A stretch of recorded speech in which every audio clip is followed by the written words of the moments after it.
por continuar con nosotros y con esta fascinante historia de un personaje ecuatoriano, Antonio Zacoto, que nos dice que empezó a escribir en inglés, su primer libro en inglés. Mi primer libro es Cuéntenos, en inglés. Sí. ¿de qué trata? The Indian in the Ecuadorian Novel. El indio en la novela ecuatoriana. Usted ya desde ese momento se encausa por aquello que tiene que ver con el análisis más que con la creación. Claro. El análisis literario, histórico, etcétera. Es el análisis literario, la crítica literaria. Ahora, ¿por qué escribo en inglés? Porque está usted en un medio, claro. Este es mi primer libro, publicado en el 67.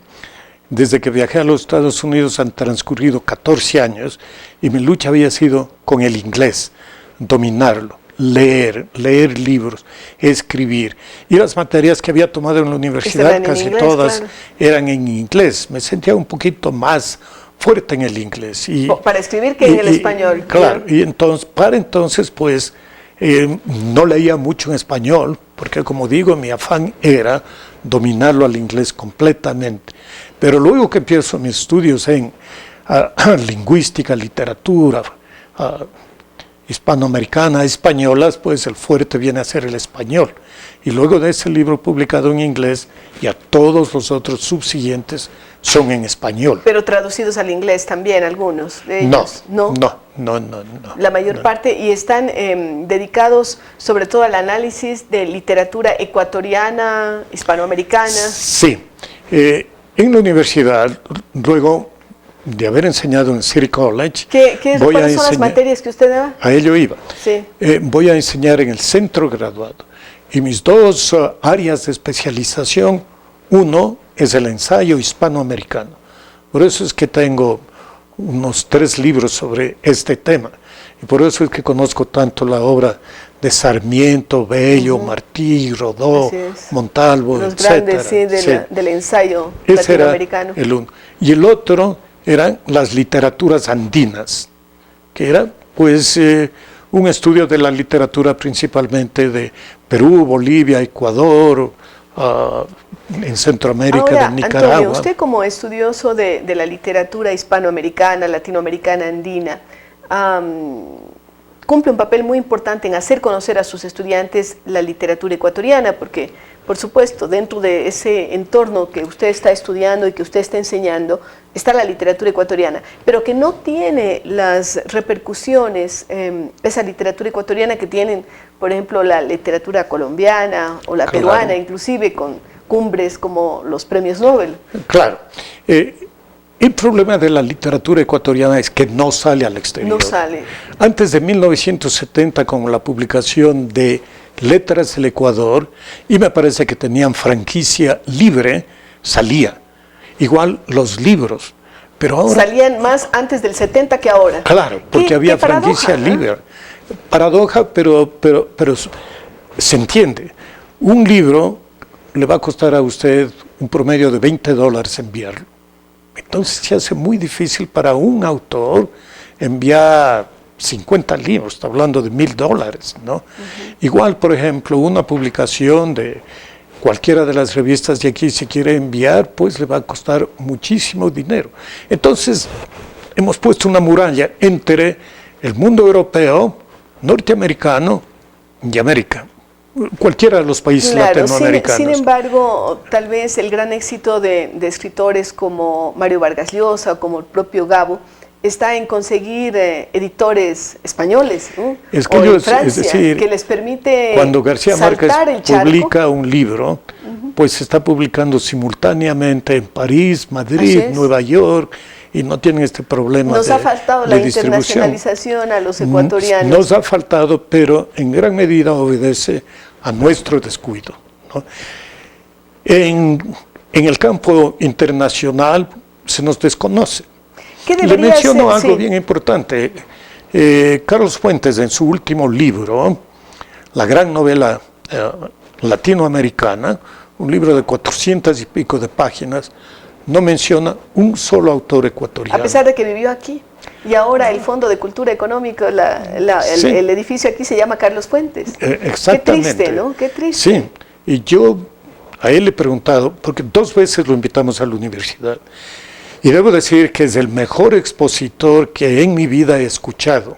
Es un gran hablante del español. Uno se queda fascinado, atrapado, etc. Pero al fin de la conversación le pregunto, ¿y por qué no hay un ecuatoriano en el centenar de autores que mencionas? No conozco. Pero luego conversaba con mi profesor Andrés Duarte en Columbia University. Me dijo, no, él debe conocer a alguien porque su padre fue embajador en Quito, claro. Y él estudió en el Colegio Espejo 2 años. Sí. Bueno, pero esto de Fuentes pasa con Seymour Menton, pasa Philip Zweig, pasa con Enrique Anderson Imbert, pasa con Rodríguez Monegal, pasa con Zumfeld. Todos estos críticos, si se refieren al Ecuador, lo hacen de una manera tangencial, ¿cierto? De esa manera o de una manera peyorativa, al hablar de literatura regional, literatura, ellos llaman criollista, son del sur, etc. Hay un matiz peyorativo. Entonces, yo personalmente luchado en mis conferencias, etcétera, dar a conocer, pero es decir, es de una persona en las 4.000 y pico de instituciones que hay en los Estados Unidos. Entonces es imposible. Hace falta que exista una política cultural del Ecuador, que envíe sus libros, sus revistas, y hace falta que las revistas aquí también tengan un empeño por la cultura nuestra. Tome cualquier revista, le invito, mire el índice, y usted va a ver que la mayor parte de los artículos es sobre tal autor de tal país, del otro país, del otro país, y sobre Ecuador muy poco, ¿no? Entonces esto también perjudica. Y también otro problema, como llama Carlos Arcos, el novelista, que la literatura ecuatoriana es invisible, no se la ve, porque a la publicación de un libro viene el silencio pavoroso. Nadie comenta, nadie dice nada y el libro se queda pues en un limbo. Editado, sí, ¿no? sí, esto es lo que el filósofo francés Michel Foucault llamaba la ley del silenciamiento. No digo nada, pues queda allí. Claro, o alguien decía que publicar aquí en el Ecuador es una forma elegante de quedarse inédito. Sí, ¿no? Pero es una metáfora, porque triste, hay formas de hacerlo. Sí. Justo con el joven que conversaba, él me dice cómo puede entrar un libro ecuatoriano en el internet, en Amazon.com, y el libro estar disponible para el mundo entero. No conozco todavía ese sistema. Omar Ospina, debe conocerlo, director del Búho, sí. Él va más allá y dice muchas veces, si se comenta un libro en el Ecuador, no es para elogiarlo, sino para denigrarlo. Disminuirlo. Entonces, todas estas cosas, pues, esos provincialismos que nos han afectado denigran tanto y perjudican la publicación del libro. Pero vamos a su trabajo, Antonio, porque al final queremos volver sobre estos temas, claro. y cómo hacer que la literatura ecuatoriana tenga repercusión fuera. Usted empieza a escribir, empieza a dictar clases, adquiere una profesión y un oficio de analista, sobre todo, sí. de investigador sobre la literatura, lo que propicia que usted tenga una cantidad bien grande ya de libros publicados, de análisis literario, de antologías, de trabajos sobre literatura ecuatoriana y latinoamericana. ¿Cuántos libros? 25. 25 libros. Me lo dijeron. Sí, este es el último, la novela ecuatoriana del siglo XXI. Sí. ¿Cuánto trabajo hay detrás de un libro como este? ¿Cuántas horas de lectura? ¿Cuánta indagación en el internet? Aquella pregunta me la hicieron y recuerdo que medité, y son no menos de 12 años de trabajo en este libro. Detrás de un libro. Pero ya. Simultáneamente sigo otros temas, claro. Y otras publicaciones. Pero el trabajo de ese libro empezó por el año 2002, 2003. Cuando estudié las primeras novelas. ¿Usted ahora pasa la mayor parte de su tiempo todavía en los Estados Unidos o comparte mucho con el Ecuador? Y paso la mayor parte de tiempo en los Estados Unidos ahora. ¿Y cada vez que viene al Ecuador usted recoge libros? Cada vez que vengo al Ecuador recojo libros, converso. Conversa con la gente. Converso cuanto puedo con los escritores. trato de sacarles cuánto conocen, saben, las buenas novelas, las que debo leer, leo recomendado uno a otro. Todo, y como dice usted, pues me voy con la valija intelectual llena de libros. Porque si no le llegan los libros, pues usted se los lleva para allá. Pero tengo que seleccionar. Claro. No sé si tiene idea que en el Ecuador posiblemente se publican más de 100 novelas al año. Claro. ¿No? Sí. Y en libros es una cantidad bastante En 15 importante, años estamos hablando de 1.500 novelas. Entonces, ¿cómo escoger las que deben estar en una las que deben estar, las que no? En fin, materia espinosa y difícil porque obviamente quienes no están no se van a sentir y seguramente va por la tesis del descarte, ¿no?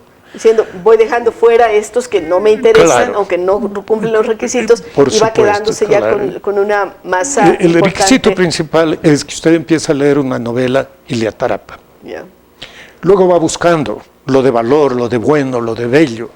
Hay un lenguaje preciosista, literario, hay una creación de unos personajes de carne y hueso que se angustian frente a su soledad, a su vida llena de peripecias, de desgracias, a la felicidad, etcétera. El manejo técnico, la incorporación de técnicas cinéticas, los niveles narrativos, quiénes narran, cómo narran, y obviamente la preferencia por ciertos temas, porque por ejemplo, en esta novela ecuatoriana del siglo XXI, Gabriel Flores del Comercio, muy capciosa, y me dijo, ¿cómo distingue esta novela de la anterior?